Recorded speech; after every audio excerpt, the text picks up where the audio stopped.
Bağışlayan və mehriban olan Allahın adı ilə. Xanım Zəhra salamullahi əleyhanın şəhadəti münasibəti ilə sizə başsağlığı veririk.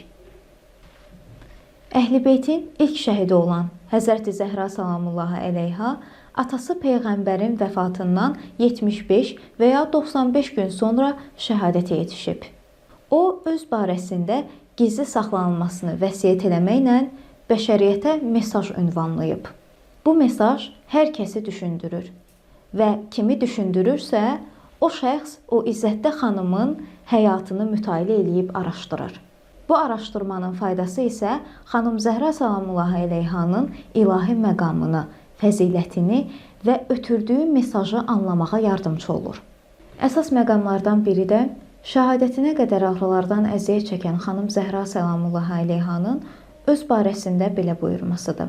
Mənə üz gətirən bu müsibətlər əgər gündüzün başına gəlsəydi, dönüb gec olardı. Bu günlər xanım Zəhra salamullahi əleyhanın şəhadət günlərinə təsadüf eləyir. Allah bizi o xanımı tanıyanlardan və həqiqətini dərk edənlərdən etsin.